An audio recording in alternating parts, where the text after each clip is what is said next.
my mindset, like I'll get down if something negative happens and I'll blurt it out and we'll move on. Yeah. But the key is, and the mindset is, when you blurt it out and get it over with, like you got to move on to the next, and then don't even think about it. It is what it is. Like we know the drill. Not everybody's buying. Not everybody's gonna be nice to you, but just keep it moving. Right. And then also, if you sell stuff, like don't be like, oh my God, this is the greatest day ever. I sold 3 policies. Like, whatever. Keep it moving.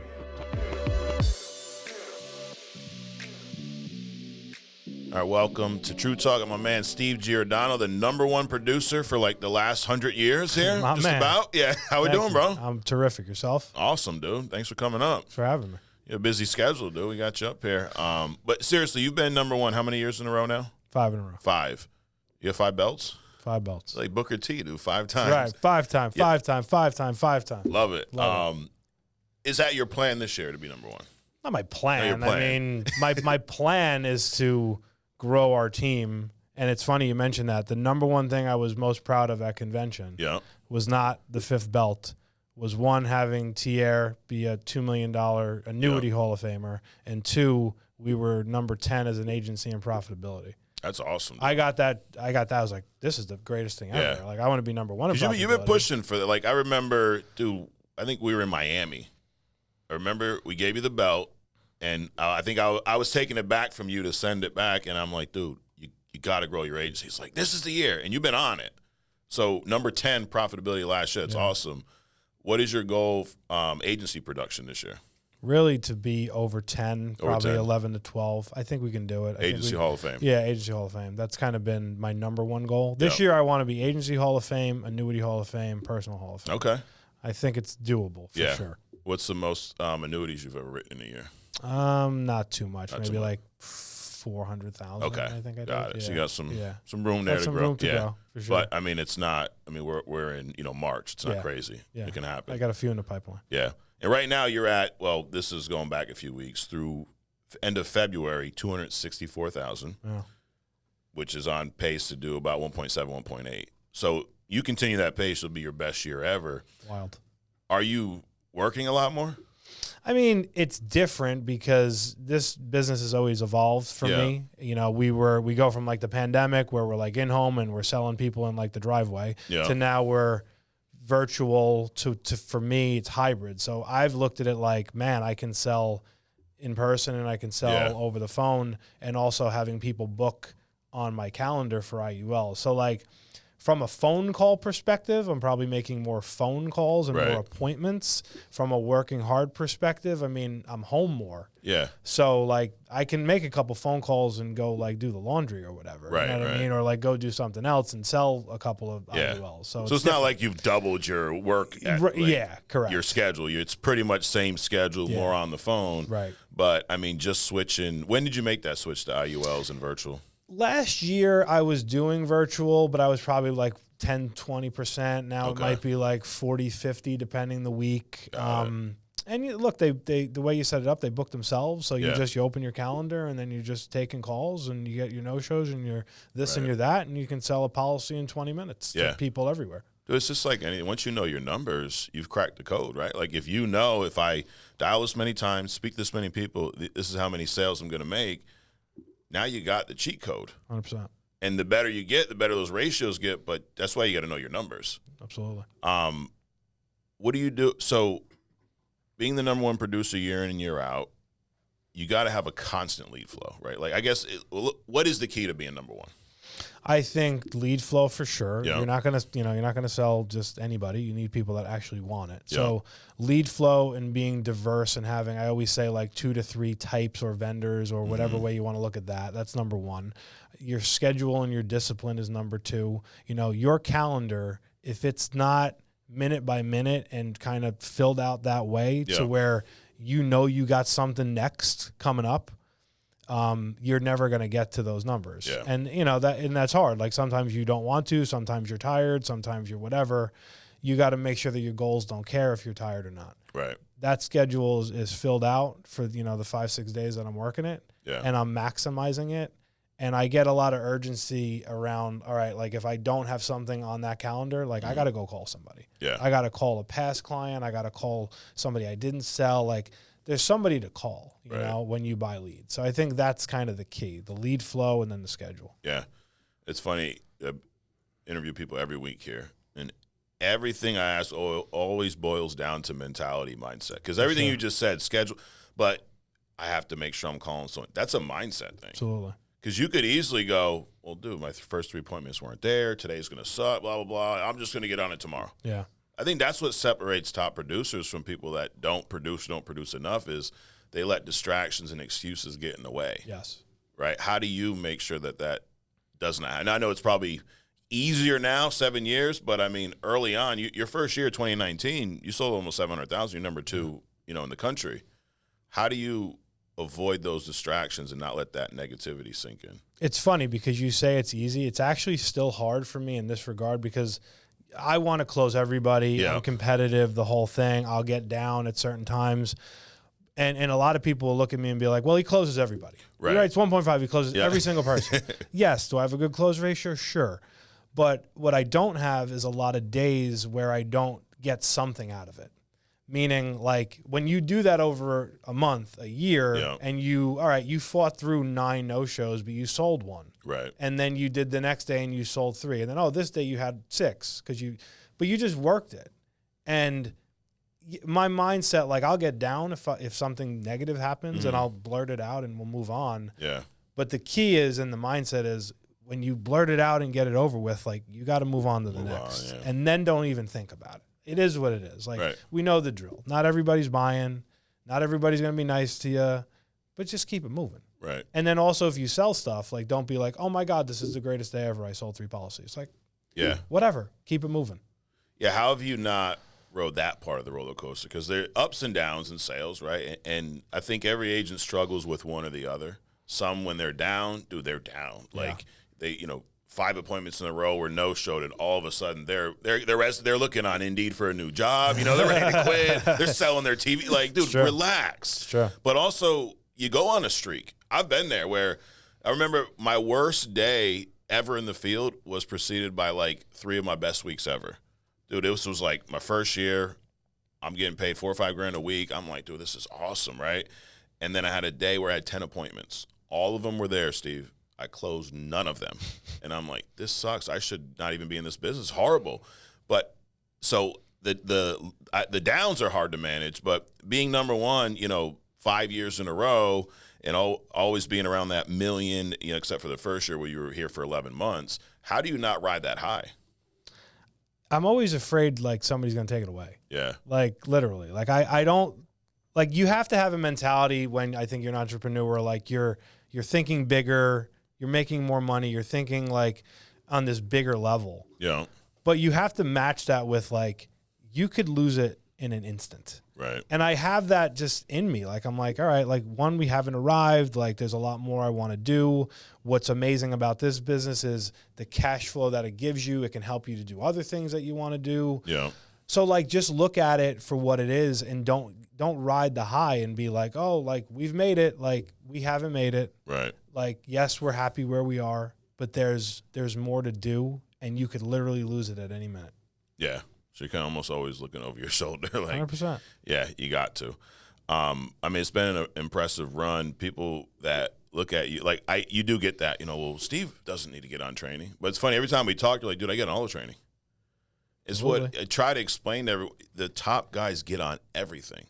It's the ones in the middle that, like, oh, I don't need to get on. I already know how to sell, dude. I don't need to listen to you, Steve. Mm-hmm. I learned how to sell last year, and I'm good now. You're like, dude, but you do like $200K a year. Right. My man's done that in 2 months.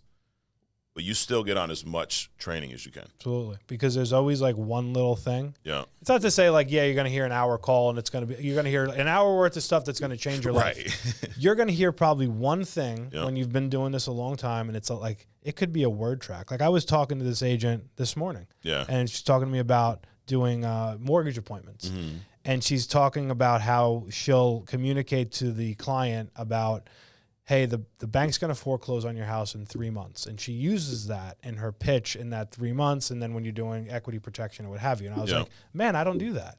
I'm like, I'm going to start doing that. Right. Like, now I write a hell of a lot more than this person. Yeah. But I'm like, that makes sense. Right. I need to tweak that. Yep. And that's where that mentality comes. Like, if you think you know it all, like you're dead. You're done. You're gonna have like you're gonna ride the wave for a little bit. Sure. But it's gonna come and bite you soon. Yep. Because you think you have it all figured out. Like, be confident in what you do, but there's a lot of learning to do, and you better be out there doing it. Absolutely. I saw this TikTok the other day. I forget who it was. It was some Major League Baseball player taking ground balls. And the quote was like, you got kids that, don't want to do this because it's boring. They already know. But this guy's in the major leagues. Only a small percentage of people make it there. What's he spending? Probably an hour doing? Fielding routine ground balls. That's right. Basic ground balls, nothing crazy, not no Derek Jeter jump. It's just right here. And that's kind of like what getting on the training is, dialing, doing the stuff that you already know how to do, but repetition will help you get to perfection or as close to that as you're going to get. And think about, I'm a Yankee fan, right? So Aaron Judge, amazing player. Absolutely. Drops that fly ball in the World Series. Right. Routine. He's done it a million times. And I'm not trying to pick on him. I love him. He's an amazing player. But to that point, focus on that little stuff. That little stuff could have been the difference of them winning a World Series and losing one. Absolutely. And it was. I mean, that ending was atrocious. Right. That was the catalyst. Yep, absolutely. Once that started, it was just a domino effect. And I think that's what happens in business too, right? Like it's these small things that you don't correct, that you don't fix, you don't pay attention to, and then all of a sudden it's a domino effect. And next thing you know, you're like, volume's down, I'm not recruiting, oh, we got debt, all this stuff. It snowballs, but it starts with something small, What have you been doing on the recruiting side? Because, goal's $10 million. Yeah. I think you'll hit it. You were top 10 from a profitability standpoint last year. And, full transparency, it's something that I don't want to say you struggled with, but you were early on, you struggled with building a team, right? It was up, down, up, down. Like, I remember you like, dude, I can't figure this shit out. Like, but you're gaining some traction now. Absolutely. Why? What have you changed? I think one, in building like kind of the brand of like what I sell and like what our team is doing with a lot of social media, the attraction marketing there has been helping. And then me reaching out to people through Instagram and just trying to have like better connections with people and finding the people that want to legitimately do this and they want to start businesses. I don't even like to talk a lot in recruiting conversations about quote unquote insurance until I understand if you're the person that I think understands running a business. Because that's like number one. Like I could teach anybody to sell insurance. Selling insurance, we sell 3 types of products. They're pretty cut and dry. People fill out leads and want it. But I need you to understand how to run a business.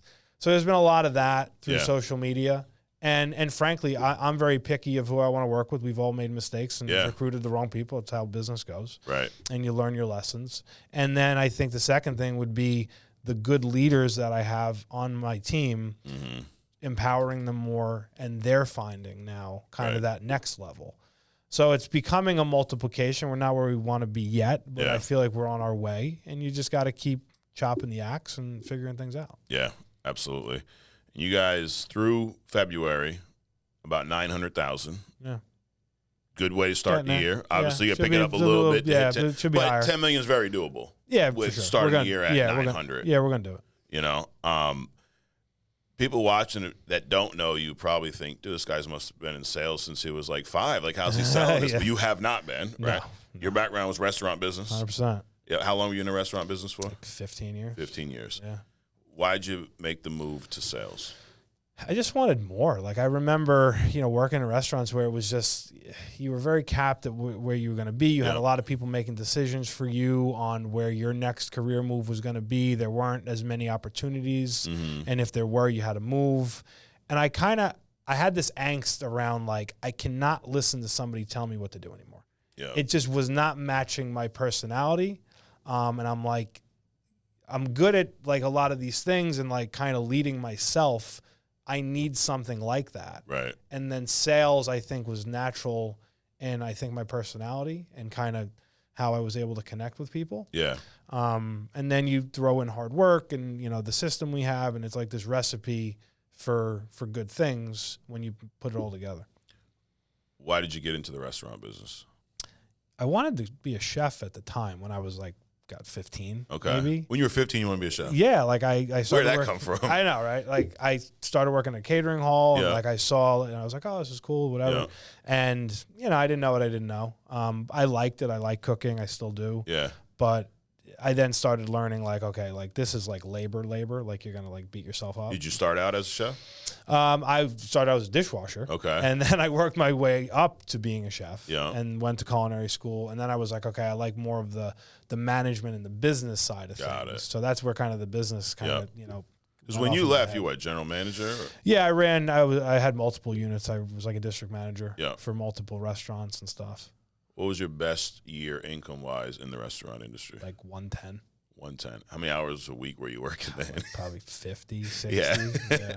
And that was when you were And general weekends, manager. nights, yeah, the whole deal, yeah. Were you capped out? Was there anywhere to grow from there? Or? I mean, there would have been certain positions I could have taken that would have been higher, but it was, moving, and you got to move here, you got to move there. Wait for someone to die or something. Yeah, like I moved a couple times, and that was the type of thing. Like the people that had the positions, they weren't. There's really only so going many. anywhere. There's not like 100 positions up there. Correct. Like, you waiting for someone to quit, die, retire, or Got it. And you met Mark Mead in the restaurant business, or no? Yeah, technically, yeah. It was when we were both with Red Lobster. Okay. Yeah. Mm-hmm. And then he obviously joined or got his license a lot earlier. Yeah. How did you end up working with Mark here? He did a hell of a good job recruiting me on social media one day. He sent me a message on Facebook. We were talking about the Dolphins. Yeah. And then we just started talking business. And I had been looking at insurance. And I was telling him the company I was looking at, and he was like, well, they have no leads, so please don't do that. I'm like, all right, duly noted. And then he was like, here, let me kind of show you how this system works. And it made a hell of a lot more sense than not having anybody to talk to. Got it. And this is back when, 2018, this was actually like let me think here, maybe 2017. Okay. Yeah. So he approached. That was the first time he ever talked to you about this. Yeah, like did you all keep in touch? Or yeah, we were friends, and we would talk sports here and there. Somehow you both are Dolphins fans. Yeah, like, there's a few of you guys still out there. All three of us. My heart goes out to you. And then I saw what he was doing, and he just started communicating. So you were following him on social, seeing his stuff. Mm-hmm. But you said you were already looking into insurance. What attracted you to insurance? I'd gotten an IUL back in 2015 from a guy who was selling it in a restaurant I worked in. So he's having an appointment, and I overhear it, and I didn't have a retirement through them at the time. So I was like, oh, that sounds cool. And then he sells me the IUL, and he's going through, man, you'd be good at this. Like, you kind of have the look for it, this, that, and the other thing.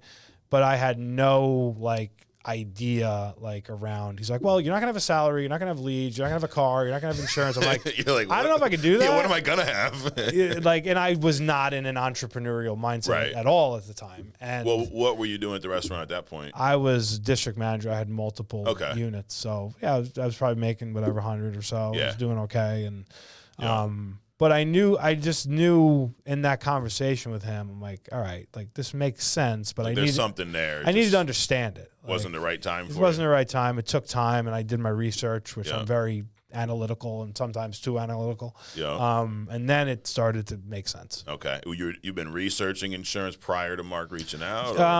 So after I spoke to him, that guy that sold me the IUL, I just started watching videos of like Sean and other top people in the industry. So you found out who we were early on. Yeah. I saw it, and then I saw he was connected. I was like, okay. And I just started watching videos on YouTube. And then Mark reached out, told you don't join the company with no leads. But that was 2017. You didn't join us till 19. That was actually so we had the conversation probably 17. Yeah. I got licensed a year later. Okay. It was the end of 2018. Why'd you take so long? Were you weren't ready to start at that point? Because I was analyzing like I do everything. And I just wasn't like a lot of people, I wasn't ready to make the jump. Yeah. Well, I mean, you had 10, 15 years in at this point. Correct. That's was big time investment to walk 100%. Away from, right? So you researched for a couple years. Yeah. What got you to finally make that jump? I just got so sick of listening to someone I was working at a hospital at the time. I was running food and nutrition, right? Okay. And it was a good gig for what it was when I moved to Florida. And I was just listening to people who hired me to run a department for my expertise, of which they didn't have any. Higher up, and then they're like, well, we need you to do this way. I'm like, You brought me in because of what I know. Why in the world would I? I'm not telling you how to run the hospital. Right. Like, so don't tell me how to run the food. You got me here to run the food. And I just got that angst where I was like, I can't do this. Like, I can't. I'm more of a free thinker. I need to run my own thing. Yeah. Like, bottom line, I cannot listen to anybody. Yeah. Got it. And then will you reach back out to Mark or? Yeah, I think we had been talking, and I had got my license, and it was literally I think it was September I got in 2018, and then I started part-time in, was that November of 2018, like right at the end. Okay. So you were part-time for a few months. Yeah, like 2 months. Yeah. Yeah. What was that early? What was early Steve selling insurance like? Because obviously you weren't, doing a $200 a month. But what was it like early on for you? It was a struggle. I was too nice with people. Really? I was, because I was just so used to Customer service. you work in a restaurant, you make everybody happy. Yeah. I go to a house, like, and then you're in these situations where you've never been in before, and I'm just trying to like cater to every little need as opposed to your appointments long in the beginning? Longer. I've never made them too long because I've never wanted to be in them too long. I'm like, I don't get paid by the hour. Like, let's just knock this out here. But it would just be like, I'm trying to be too nice to you, and then I'm not telling you what makes sense for you based on my analysis of your situation. Got it. And then they wouldn't buy. Yeah. And then I got lucky. There were some people that were super duper nice and like would have bought it from anybody who was nice to them. Yeah, there are those clients. It's probably maybe a third of the people you meet with. I was like, okay, but then I learned, and I'll never forget. There was this woman. I didn't close her. She wanted to do it was like $600 a month or something ridiculous. It was really late at night. And I called Mark afterwards, and he said to me, I'll never forget. He goes, "How do you feel that you didn't close that woman and she's going to be left with whatever," however he said it. Yeah. It was a very harsh comment. Right. Something like she, now she can't protect her family. Correct. She's left with nothing type. And I was like, it hit me, and I'm like, the light bulb went off. Okay. I'm like, he's right. Yeah. I'm like, I'm doing this incorrectly. I'm not taking control and closing people. And why am I not? I have a personality that I can do that and a stature to do that. And then I started doing it. And then it was just like off to the races. So was it him almost, I don't want to say remind you, but pointing out the value of what you're selling versus this whole, did I close or not? Yeah. And also I think he said to me, I knew you could be coached hard. Yeah. Because I'm very kind of old school, whereas I think we're in a generation now where people cannot be coached hard. Oh my God, yeah. So when he I was not mad, I wasn't upset. I was like, he's right. That's what I needed. I needed that kick in the ass and kind of redirecting me in what I was doing. I was working hard. It wasn't like I was sitting around doing nothing, and he knew that. And that was the spark. Got it. And I was like, okay, now I understand what this is about. I love your transparency because sometimes I interview people and I try to ask about struggles and they're like, "No, I never struggled. I was day one, I was great." I'm like, dude, that's not. First of all, it's not cool to say. Right. No one's impressed by that. They know you're lying. I don't care how good you are. Mm-hmm. What we sell is completely different from any other type of sale. 100%. And so if you've been in sales forever and you join us and you pretend you never struggled, you're lying. Mm-hmm. If you've never been in sales and you join us and you pretend you never struggled, you're also lying. So I love you being honest. No doubt. Because it doesn't make you look like your numbers speak for themselves. But obviously you had to work through those struggles. When you were at that point where you're being too nice, you're not, selling at the level you want to, you're still part-time, right? Yeah. Was there any part of you that thought maybe this ain't the gig? Maybe I shouldn't do this? I'd say no. And here's probably the reason I'd say no. I was so all into it. Yeah. That I almost was I don't have another, I wasn't going back to restaurants. Got it. I'm either going to figure this out or burn it to the ground. Yes, I maybe in the back of my head, I was like, okay, obviously I could. Yeah. But I'm just not going to. I remember, I'm in my old house. I had this bedroom that I was like, all right, this is going to be my office. Yeah. And I went completely all in, renovated it, got a custom desk, the whole deal. Yeah. I had the whole setup. Literally, and then when I bought my new house, I made the same exact setup because I'm very superstitious. If it's not broke, don't fix it. Yeah. And I just remember I was like, I'm all in. This is what I'm doing. This is what I'm spending on it, and I'm just not gonna look back. Yeah. So I'm sure I had moments where I was like, what am I doing? Right. But they didn't last long because I was just so I'm like, this works. Yeah. I'm looking around, and that's the thing about this company. If you're struggling, call somebody who's not. Right. And what I mean by that is like everybody is going to struggle. You're going to call me, you're going to call everybody, and they're going to tell you the 17 struggle that they have. Sure. But they're going to tell you how they're overcoming them and how they're making X and doing this. Right. You know? But what a lot of people do when they're struggling, Steve, is they call someone else who's struggling. Yes, it's the worst. So they can sit there and bitch, moan, and complain together. Correct. And now it's like, oh, we're both going to quit. Like, hey, if you're going to quit, have at it. Yeah. But if you're looking to get better, don't call the guy who's in the same damn position as you. That's right. Like you were talking to Mark. You weren't talking to the next brand new guy who's struggling going, hey, what are you doing? But it's mine. You see it in meetings. You see it at convention. Like, dude, what are y'all two talking about out here? Neither one of you sell. There's a guy on stage who sells 10 times what you sell because you sell nothing, but you want advice from him. Yeah. Dude, it's been like that since the day we got in this business. Yes. We used to go to these little meetings, 20, 30 people training, and there was this guy, I don't remember his name, but older guy, sweater vest, the insurance. He knew everything about every product, Steve. You know how much he sold? Probably less than nothing. Barely anything. Every once in a while, I accidentally sold a policy. But he'd get there early so he can train everyone. And this is back old school, Sean. He'd walk in and go, dude, why are you training? You don't sell anything. If y'all want to learn how not to sell, talk to him. And you get all uncomfortable. But we still have, it's not it, but we still have that going on in pockets. We do. Reach out. Maybe it's uncomfortable to reach out to someone who's doing more. But that's how you're going to learn. Yeah, because people feel comfortable with each other. They're like, oh, man, like I'm in the same boat as you. Like, let's talk. Right. No. You got to talk. Be the dumbest one in the room. Absolutely. Find the smart ones. 100%. When was that conversation with Mark that kind of opened that, turned that light on for you? I'm trying to think. It was probably maybe the second month or third month. Yeah. It was a really late appointment, and I called him on the way home, and I was like, how did I not close this woman? You were still part-time then? Yeah. I think, it was right before that first convention, I believe. Got it. When did you make the jump to full-time? Pretty much when I went to convention. Okay. That 2019. So it was 2019. That was the last one we did in Vegas? Yes. Planet Hollywood? Second to last. Second to last. Yeah. Yeah. So going into it, I was like, okay, like coming out of this, I'm going to be full-time. Like that was the thing. And then I just remember being there and like I was so laser focused because I knew like this is it. Yeah. Like, we're burning boats. Like we ain't going back. And I'm looking at people and I'm like, okay, I'm connecting with people who were selling at a high level. I'm like, okay, just what are you doing? Yeah. What should I do? And I'm just trying to follow along and then just listening to people who were doing it and following their advice and then understanding like it's time to go to work. Yeah. And I did. And there was things, and personally I was like, well, to my wife, we're not going to do this for the next couple months. Yeah. I'm going to focus working 5-6 days a week doing this. Yeah. What were some things you had to sacrifice? Because we talk so much about the good, right? Like, sure. Steve, you sell a lot. Obviously, you're making money. Like, before you answer that, what's been your best income year with us? Was last year? Yeah, a little over $1 million. A little over $1 million. Yeah. Gross. Yeah. Right? What'd you spend that year? Like expenses. 140. Well, leads probably 140. I'm sure it's a little higher. Leads alone 140. Yeah, maybe 2 with other Round things. 2. Whatever. So last year you spent double what your best income year was prior to life insurance. Yeah, and gladly too. Gladly.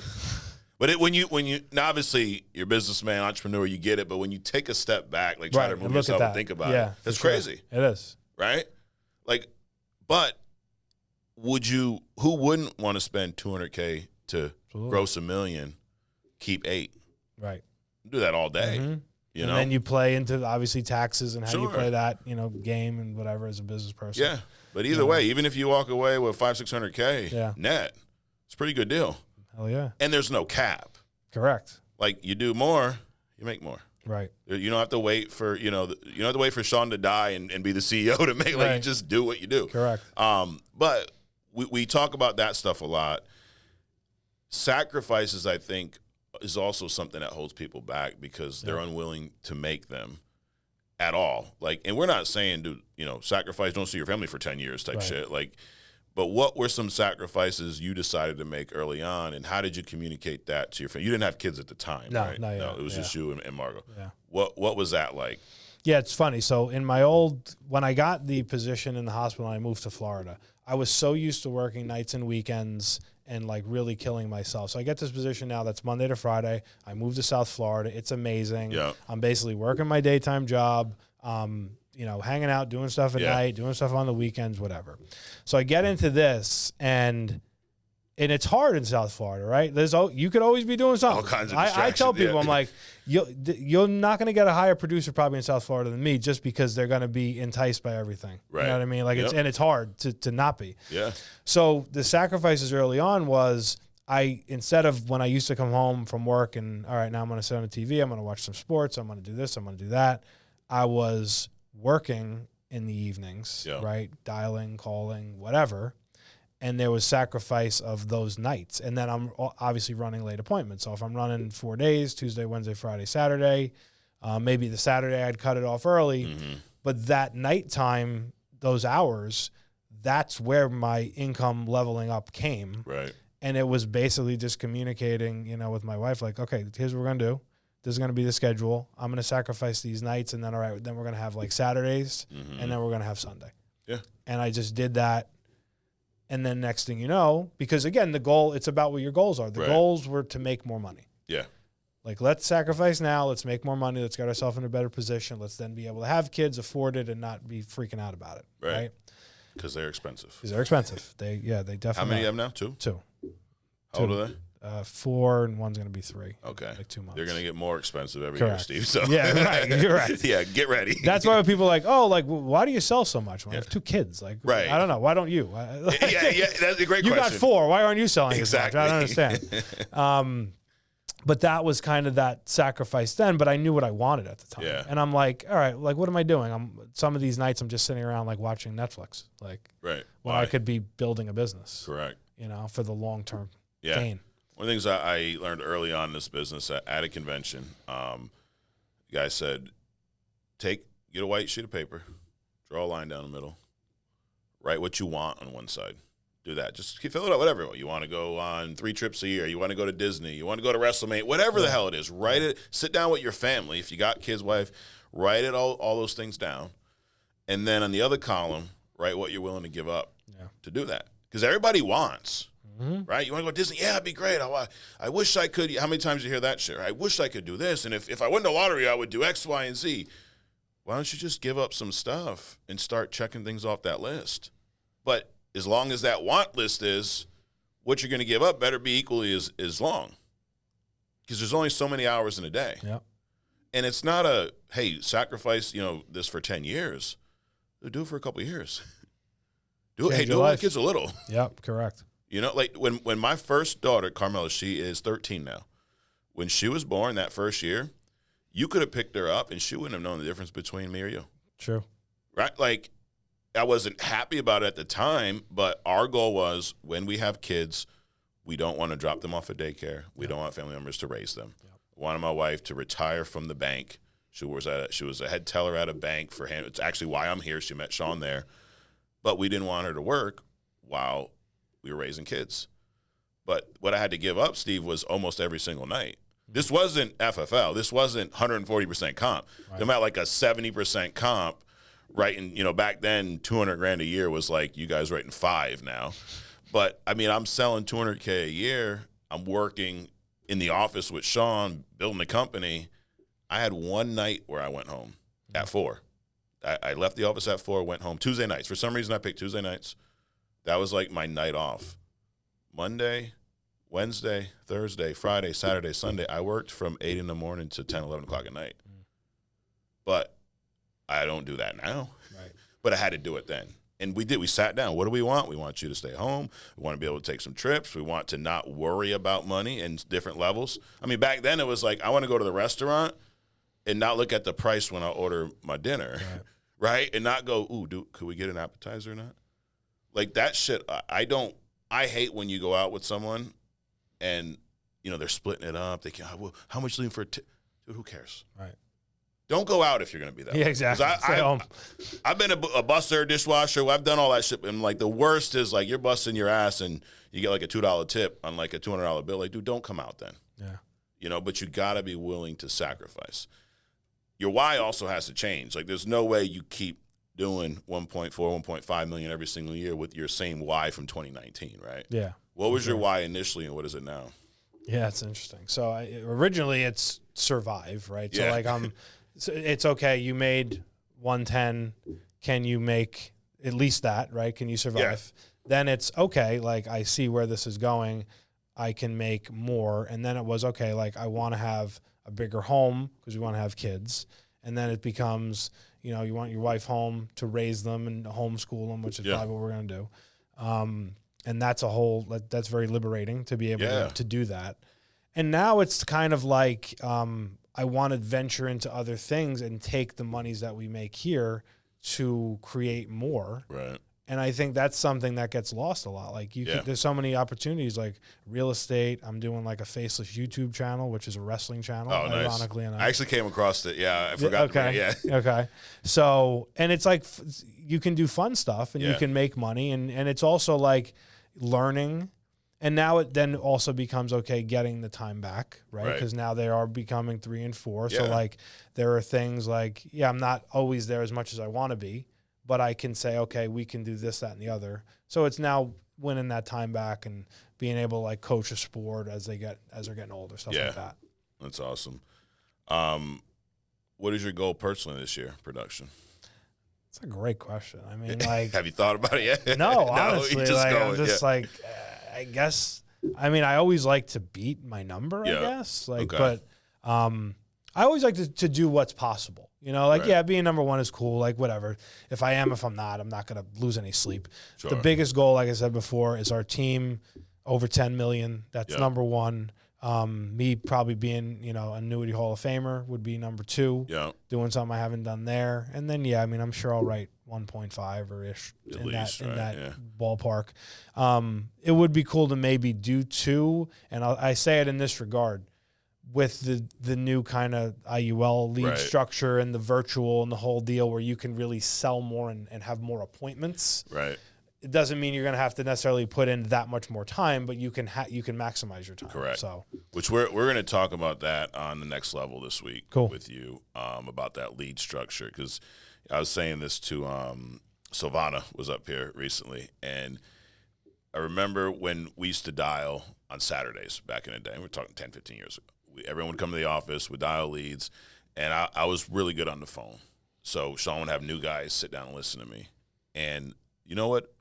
I'd sit there, I'd book 10, 15 appointments right in front of them. You know what most of their questions would be? What kind of leads are those? Oh, yeah. It's like, dude, it's not the lead. Right, it's you. It's you, right? Talk to me about that mentality, that presumptiveness, because I mean, you right now, you're doing a lot of IUL stuff. Mm-hmm. Are you doing one call close? You setting appointments, or I do one call close, or like, so they'll fill out an ad and then they'll book on my calendar. They will have seen a couple of videos through that process. So they book themselves. And then I'm running those as a one call close phone, not Zoom. Got it. Phone. Yeah. But it's still, I would assume, I've never sold over the phone. I was always in person. That presumptiveness, that assumptiveness, that assertive, direct is still the same tone, demeanor you have, right? Yeah. And the thing with IUL, I think, is it's an education piece, right? Yeah. So, like, if they're seeing that stuff through the ads and the videos, they already have an idea, right? So now the number one thing I tell agents is that I'm doing is I'm kind of like right off the bat pre-qualifying you from the health perspective. Yeah. I don't want to waste my time telling you all these amazing things about the IUL, and then you tell me that you have congestive heart failure. Right. So I'm like, right off the bat, I'll literally ask people when they got on the call with me, all right, you saw all this stuff in the videos. Tell me your thoughts, what you were kind of looking for. Yeah. And then I start asking, like, what do they have, 401s, other life insurances, whatever. And then doing the pre-qualification from a health, and then I'm explaining what it does. And I think the number one thing with being, maybe you're not as stern in these type of calls because it's more educational. Yeah. And I think you already have them on a hook. Right. And now, if I think you qualify, I tell you all the good that you've already seen. So now you've seen it twice. And that's the hook. It's the education. Got it. And then what I'm also looking to do is reallocate money. So like I ask them, oh, you have a term. Like I had a guy before. I have a term I pay $60 a month. I have a whole life that I pay $119 a month. He's healthy enough to qualify for an IUL, and he owns a business and has no retirement. Yeah. I'm like, cool, man. Let's just take your 179 here and put it over here. Right. And here's why. This is going to do this, this, this versus what this isn't doing. Yeah. And he's like, man, that makes a lot of sense. Cool. Not spending any more money than he was. Right. I'm just reallocating your money. Yeah. You know? It's knowing your client. 100%. Right? Like that's, one of my favorite trainings from back in the day was Sean's Psychology of the Sale. Wasn't because of, the great rebuttals he had in there. It was all about understanding who we're selling to. Yes. Right? When it was direct mail mortgage, it was people that just got a mortgage, refied something, but they filled out a form and sent it back to us. IULs, they saw your video, right? A lot of people, the video hits a lot of people. Most of them scroll past it, right? Yep. This individual saw it, watched the whole thing. They fill out, then from there they go to your Calendly. So it's like they fill out the lead form. I'm interested, whatever. Then it goes into I have an AI bot thing where like a chat bot or something. Yeah, so it'll be okay, now you saw the video. Here's who I am. Has my business card. Here's my calendar. Book a time on my calendar, and then let's say they don't respond from that or book, it drips on you every day. Got it. So and then I can jump in because it's on my phone, if they have a question, whatever, and then I'm just getting them to the appointment. It. But they've done these, so knowing your client, they saw the video, they filled out the form, they're going back with the chat bot, whatever, but they put themselves on your calendar. Correct. So I think a lot of agents shoot themselves in the foot because they get on the appointment, now they're checking interest again. Yeah. Correct. So you want to buy life insurance, Steve? Right, well, no shit. It's why I'm sitting here. Exactly. Right? They're not going to come out, hey, I'm here to buy life insurance today. They're buying you. Can they trust you? Is it the right product? But this is so key. You got to go into it expecting everybody you sit down with to want a life insurance policy because that's why we're meeting with them. Right. Lead-based sale. If we're cold calling, door knocking, I got you, dude. Check interest. I have no advice for you on that. Right. Good luck. Yeah, exactly. Good luck. Probably find a new job. Right. You transitioned into IULs. I mean, you started last year, you said, but fully, half and half right now? Yeah, I think probably if you look at my numbers, I'm probably about half and half. Okay. I think the first month I did 75,000 IULs and 70,000 simplified issue whole. Now I would say later than some people, right? What took you so long? I sold them this whole time. Yeah. I was doing mortgage leads, so it was more at the time CBO. Got it. And then where it made sense, you'd move them over. Yeah, and now even on mortgage, it's such an easier sale because they came into this for one thing, and now you're man, well, we're going to do that, but we're going to give you living benefit and we're going to give you cash accumulation for retirement. Got it. Wow, that's amazing. Yeah. I'm not just paying this thing for 30 years and then it's going to run out. Right. Was there any part of you, because, selling over $1 million every year, predominantly mortgage, right? Yeah. Was there any part of you thinking dude, if I switch to this, I'm going to screw this up, at all? No, and I'll tell you why. Because I've looked at it the more I add and the broader I am, all that means is it's going to help me sell more and it's probably going to save time. Right. So I think that you got to be careful. Sure. There's a sweet spot to everything. I'm the first to tell you, I don't love driving, but I do love being in front of you, connecting with you, looking at your policies, whatever. Yeah. I will always take that any day of the week. And I do think there's a missing component here. I think sometimes we are a little too all virtual heavy sometimes. Yeah. To the point, whatever, if you do it and you sell and you don't spend a boatload and you're profitable, do it all day long. Right. I'm with you. But if you struggle with it, don't be well, I can never go to the field. Because then you're shooting yourself in the foot. Yeah. Do what works. Everything works a little bit at the end of the day. It's funny. Anything I ask, it's always a positive spin. It's a good thing. That's good. Have you always been that way? I'm kind of negative sometimes. Really? I'll be honest. Yeah. I am. I try to be positive, but I have my moments. What do you do to maintain that, though? Personal development, books, what's I definitely listen to certain podcasts and entrepreneurs, and I save a lot of reels on Instagram, kind of quick things that are just they keep you sharp. And I also have a belief that if you work hard, if you do the right things, if you put in the time, good things will happen. It doesn't mean they're always going to happen when you want them to. Yeah. You know what I mean? You're going to have some bad days, bad months, whatever. But if you can harness and not let it bring you down. If you got to go, this is something from restaurants. If you had a bad time, go in the freezer and scream for a minute and then come back out and then let's keep it moving. It's kind of the same thing. Yeah.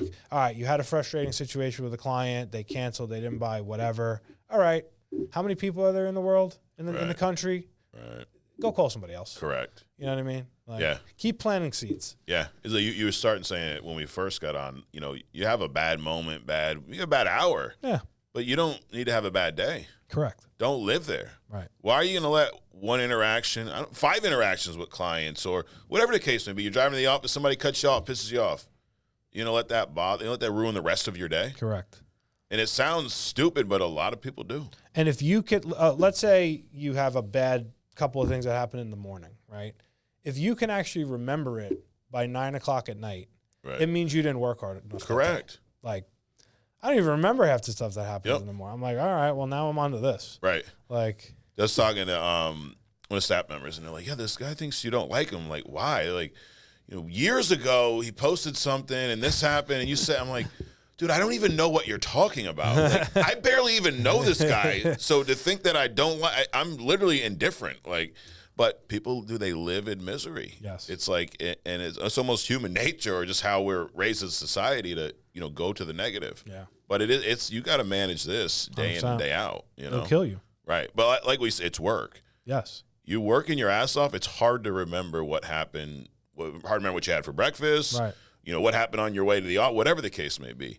When you're not working, it's easy to sit there and complain. Cripples people. Yeah. It's like a chargeback. Like people, I'm like, if you worry about one chargeback, I'm not saying like I'm excited about them. Right. But if you're worried about one, you don't sell enough. Correct. At all. Yep. You sold one guy, he canceled it, and you didn't do anything after that. Right. That's on you, bro. Yeah. Like. Absolutely. You've had roll-up debt, right? Yeah. What's the biggest roll-up debt you dealt with? 35 from one person. Yeah. Yeah. Yeah. Was that early on or? 2-3 years ago, maybe 3 years ago. Yeah. Yeah.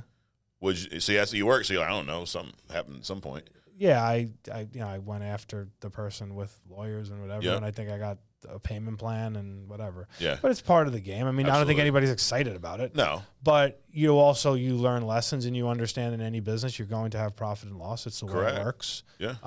And would I sign up for that to make, 900,000 or a million or what, you know what I mean? Whatever the net or the gross of is my income. Yeah, sure. Say you netted 500K. You're like, I lost 35K on one roll up. Right. And right.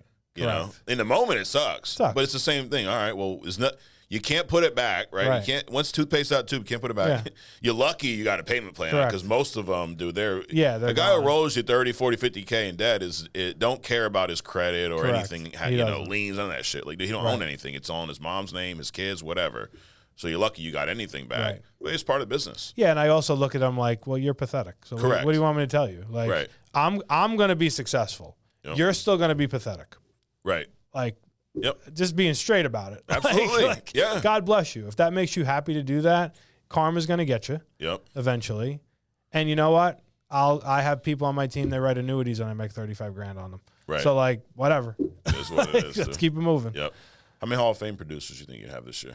We had last year we had 3. 3. I think we had 3 last year. I think we'll probably have 6. 6. 6 or nice. So. Yeah. Nice.